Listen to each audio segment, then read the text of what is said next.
The Galactic Council's discovery. The emergency session of the Galactic Council had never seen such chaos.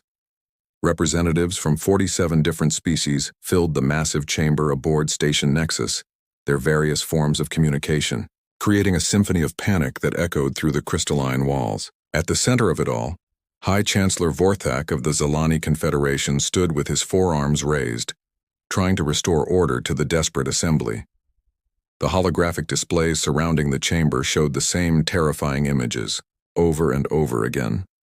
Entire star systems going dark, ancient structures emerging from the void between galaxies, ships that had been built using technology so advanced that even the oldest civilizations in the galaxy couldn't comprehend their construction. The Void Reapers had awakened after sleeping for over 50,000 years, and they were harvesting everything in their path. Order! We must have order! Vorthak's voice boomed through the translation systems, reaching every species in their native tongue. His scaled hide had turned a deep purple, a sign of extreme stress among his people. We face extinction if we cannot work together.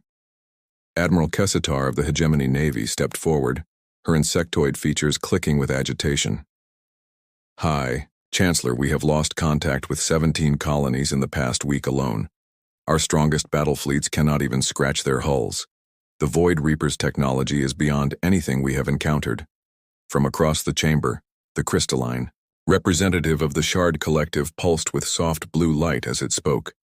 Our computational models show a 97% probability of galactic extinction within 6 months if current trends continue. The Void Reapers are not just destroying our worlds, they are consuming them, adding their mass to their fleet. Chamber fell silent at this pronouncement. Even the youngest civilizations present understood what this meant. The Shard Collective's calculations had never been wrong. Their crystal minds could process information at speeds that organic brains couldn't even comprehend. If they said extinction was coming, then it was already on their doorstep. Dr. Yenna, Starweaver, the chief scientist from the Academic Union, activated a new holographic display. Her people were scholars and researchers, not warriors. But they had been tracking the Void Reapers longer than anyone else. We've analyzed the enemy's movement patterns. They're not attacking randomly. They're following specific routes through the galaxy, harvesting resources in a predetermined order. This suggests they have detailed knowledge of our civilizations, which means they've been watching us, whispered Ambassador Threx from the Trade Federation. His green skin had gone pale and his large eyes darted nervously around the chamber. Studying us, planning this harvest for who knows how long. High Chancellor Vorthak's aide suddenly rushed into the chamber, her excitement evident despite her attempts at diplomatic composure. Chancellor, we've received urgent communications from our deep space scouts in the Outer Rim territories. They've discovered something unprecedented. The chamber buzzed with renewed energy as she activated the main display. What appeared before them was a sensor reading unlike anything they had ever seen. The energy signature was massive, easily dwarfing their largest battleships, but it wasn't moving in any pattern they recognized. It seemed to be drifting in the empty space between systems, far from any inhabited worlds. What are we looking at? Admiral Kestar demanded, her compound eyes focusing intently on the readings. A vessel, Admiral, but not like anything in our databases. The energy output suggests advanced fusion reactors, but the configuration is completely unknown. Our scouts estimate it's at least 12 kilometers long and heavily armed, though the weapon systems are of a design we've never encountered. The Shard Collective's representative pulsed brighter. Location coordinates indicate this vessel is near the Sol system, the primitive world where that young species evolved, the humans. A murmur ran through the assembly. The humans were barely worth noting in galactic politics. They had achieved faster-than-light travel only a few decades ago and had established exactly 3 small colonies outside their home system. Most council members had forgotten they existed. Could this vessel belong to the humans?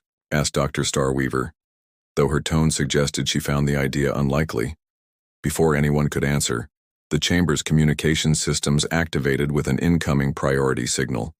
The image that appeared was of a human female, approximately middle-aged by their species standards, wearing a dark blue uniform with rank insignia that none of the council members recognized.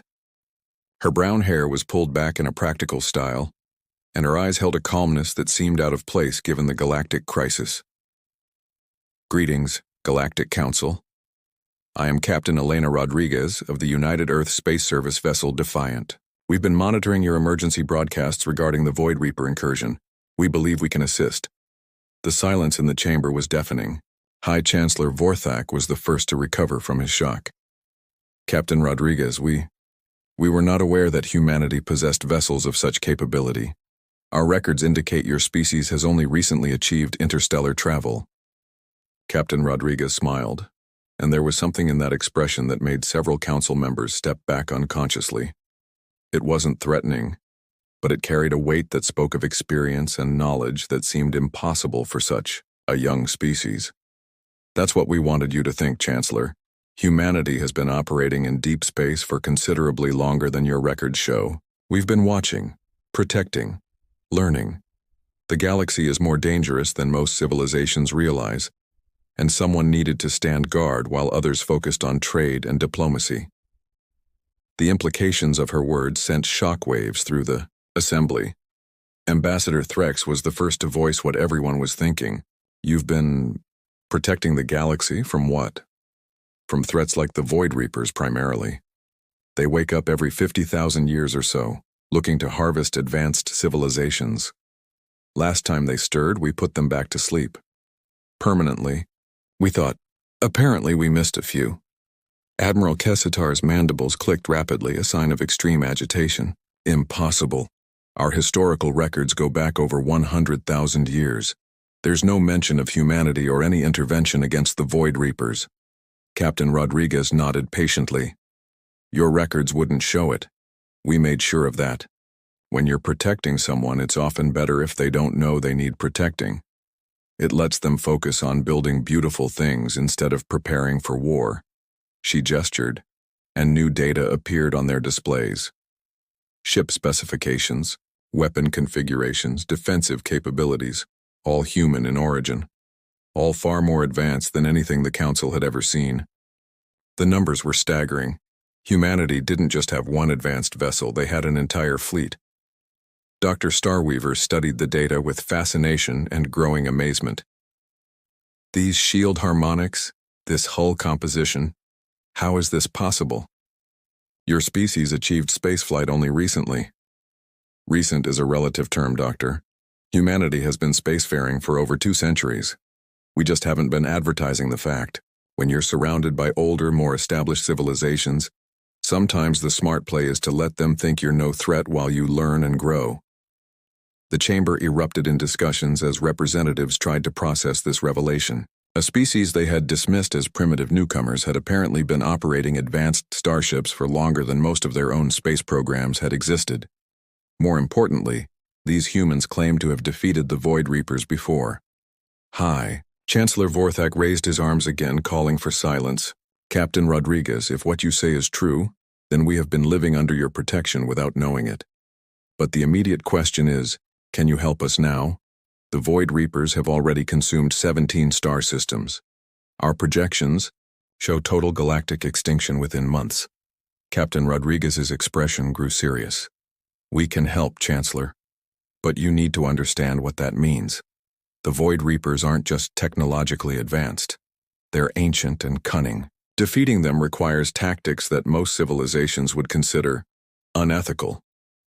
Are you prepared for humanity to do what needs to be done? The question hung in the air like a physical presence. Every representative in the chamber understood the implications. They were being asked to trust their survival to a species they barely knew, to let humanity fight a battle using methods their own civilizations might not approve of. Admiral Kessitar was the first to speak. Captain, with all due respect, what choice do we have? If you have the capability to stop the Void Reapers, then we must trust you to use it. Around the chamber, representatives began nodding agreement. Fear had a way of making decisions clearer. The alternative to trusting humanity was extinction. Captain Rodriguez studied their faces for a long moment, then nodded. Very well, but I want it understood that once we engage the Void Reapers, the galaxy will see a side of humanity that we've kept hidden for good reasons. We are not the peaceful traders and explorers you thought we were. We are something else entirely." She paused, and when she spoke again, her voice carried a promise and a warning in equal measure. "We are humanity. We are Earth's children, forged in conflict and tempered by survival. We have stood guard in the darkness between stars so that others could live in the light. The Void Reapers made a mistake when they decided to harvest this galaxy, while we were still here to defend it. They're about to learn why the universe should be grateful that humans are on their side." The transmission ended, leaving the Galactic Council in stunned silence, each representative grappling with the revelation that their understanding of the galaxy, and their place in it, had just been completely overturned. The battle that changed everything. 3 days after Captain Rodriguez's revelation to the Galactic Council, the Outer Rim sensors detected something that changed the course of galactic history. Emerging from the darkness between systems came not one human vessel, but an entire fleet. The United Earth Space Service had answered the galaxy's call for help, and their response was overwhelming. The observation deck of Station Nexus had been converted into a command center, where Council representatives could monitor the approaching human fleet.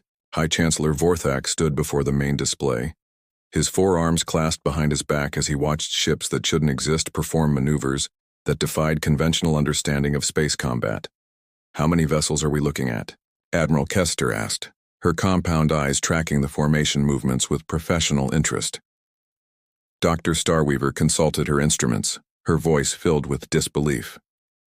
47 confirmed contacts, Admiral, but they're not following standard fleet organization patterns.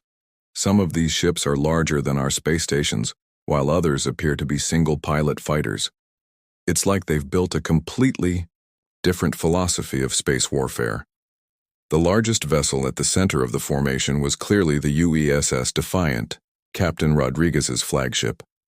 At 12 kilometers long and 3 wide, it was a monument to human engineering capability. But what struck the observers most was not its size, it was the way it moved. Despite its massive bulk, the Defiant glided through space with an almost organic grace, as if it were alive rather than merely constructed.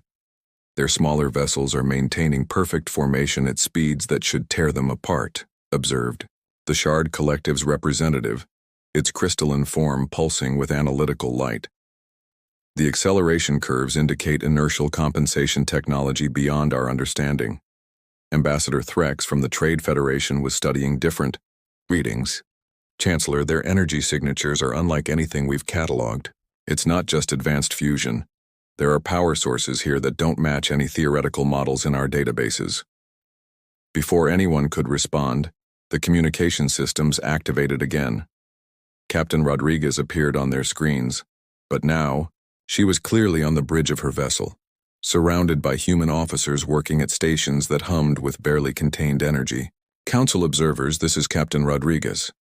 We're approaching the Void Reaper fleet position. I want to make something clear before we engage. What you're about to witness may seem brutal by your standards. Humanity has learned that sometimes you have to become the monster to defeat one." High Chancellor Vorthak leaned forward. "Captain, our deep space sensors show the Void Reaper fleet consists of over 300 vessels, some of which are the size of small moons. Are you certain your force is sufficient?" Captain Rodriguez smiled, and there was something predatory in the expression that made several council members uncomfortable. "Chancellor, you're thinking about this wrong. This isn't about numbers or even ship size. This is about understanding your enemy and being willing to do what they don't expect." She gestured to something off-screen, and the displays in the council chamber switched to show real-time tactical feeds from the approaching battle zone. What they saw defied belief. The Void Reaper fleet was arrayed in perfect geometric formation, their dark hulls absorbing light like holes in space itself. Each vessel was a masterpiece of destructive capability, covered in weapons that could obliterate planets and defended by shields that had already proven impervious to everything the galaxy's combined fleets could deploy. The Void Reapers fight like a machine intelligence, Captain Rodriguez explained, her voice calm despite the approaching engagement. Perfect coordination, optimal positioning, maximum efficiency. They expect their enemies to do the same. They've never fought humans. The human fleet suddenly broke formation in what appeared to be complete chaos. Ships scattered in all directions, some diving below the galactic plane, others accelerating at angles that seemed random and purposeless. To any military observer, it looked like panic. The Void Reapers responded exactly as expected. Their formation adjusted to optimize firing solutions against the scattered human vessels, their movements precise and coordinated. They were positioning themselves for a massacre. Then humanity showed the galaxy what it meant to be unpredictable.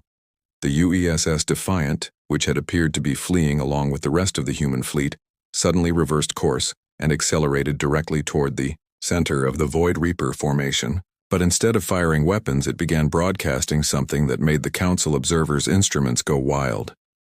"What is that signal?" Dr. Starweaver demanded, her equipment registering energy patterns unlike anything in their databases. "Music," Captain Rodriguez replied calmly. "Earth music, specifically. You see, the Void Reapers communicate through quantum resonance patterns. They coordinate their entire fleet through harmonic frequencies that allow instantaneous communication across vast distances. It's incredibly efficient. The human ships broadcasting had an immediate effect on the Void Reaper fleet. Their perfect formation began to waver as individual ships started moving in conflicting patterns. What had been a unified force was suddenly dozens of separate vessels, each receiving contradictory instructions from their command network. "It's also vulnerable to interference if you know the right frequencies," Captain Rodriguez continued. "Humanity has been studying Void Reaper communication protocols for decades. We know how to make them deaf to each other." But the jamming was only the beginning. While the Void Reapers struggled to re-establish coordination, the scattered human fleet revealed the method behind their apparent madness. Every ship that had seemed to flee randomly was actually moving to a specific position around the enemy fleet. In less than 10 minutes, they had surrounded a force 3 times their size. The attack that followed was unlike anything the Council had ever witnessed. Human vessels didn't engage in traditional ship-to-ship combat. Instead, they deployed weapons and tactics that seemed to come from a completely different understanding of warfare. Small human fighters, no larger than shuttlecraft, darted between massive Void Reaper vessels carrying devices that attached to their hulls like parasites. When these devices activated, they didn't explode. They began converting the enemy ship's own hull material into more of themselves, spreading across the surface like technological viruses. "Nanotechnology," Captain Rodriguez explained as the Council watched in fascination and horror. "The Void Reapers build their hulls from materials they harvest from consumed worlds. We're just convincing those materials to remember what they used to be." Entire Void Reaper vessels began breaking apart as their hulls reverted to component elements. What had been weapons of destruction became clouds of individual atoms floating harmlessly in space. It was poetic justice on a scale that left the observers speechless. But the larger human vessels were employing even more exotic strategies. The UESS Defiant itself had moved to engage 3 of the massive Void Reaper command ships simultaneously. Instead of using conventional weapons, it was generating localized gravity wells that pulled the enemy vessels out of formation and into collision courses with each other. "Impossible," whispered Admiral Kessitar. "Artificial gravity generation on that scale would require more energy than most stars produce. The human power systems appear to be based on controlled singularities," the Shard Collective's representative observed. "Its analysis systems working at maximum capacity. They're not just using fusion or antimatter, they're harnessing the fundamental forces of the universe itself." The battle raged for 6 hours, but its outcome became clear within the first 30 minutes. The Void Reapers, for all their ancient technology and overwhelming numbers, had never faced an enemy like humanity. Every assumption they had built into their tactical systems was wrong when applied to human behavior. Where they expected logic, humans provided chaos. Where they anticipated fear, humans demonstrated creativity. Where they assumed their enemies would try to match their strength, humans instead exploited weaknesses the Void Reapers didn't even know they had. The final moments of the engagement were the most telling. The last functional Void Reaper vessel, a command ship the size of a small continent, found itself surrounded by the entire human fleet. It could have fought to the end, taking many human ships with it. Instead, it broadcast a surrender signal on frequencies the galaxy hadn't heard in 50,000 years. Captain Rodriguez's voice came through the communication systems one final time, addressing not just the Council, but the entire galaxy that had been watching the battle through emergency broadcasts. To all civilizations receiving this transmission, the Void Reaper threat has been neutralized. Their surviving vessels are being escorted to the galactic rim, where they will be given a choice: leave this galaxy forever, or face complete destruction. They have chosen to leave. She paused, and when she continued, her tone carried both pride and responsibility. Humanity accepts the trust you've placed in us today. We've spent centuries learning to protect without controlling, to stand guard without ruling. If the Galactic Council is willing, we'd like to continue that role, not as conquerors, but as partners in building something better than any of our species could create alone. The response from the galaxy was immediate and overwhelming. Every inhabited world, every space station, every vessel in the void erupted in celebration. They had witnessed not just a victory, but a revelation. Humanity hadn't just saved them from extinction.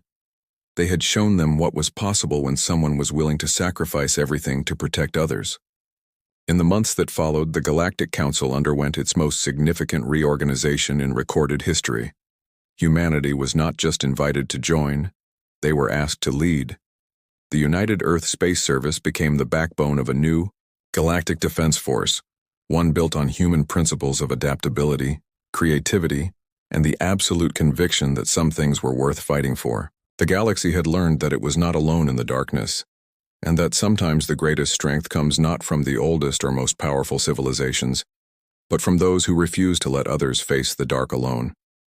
Humanity had spoken, at last, and their words were the promise of protection that had been quietly kept for generations. We are here, we are watching, and we will never let you fall.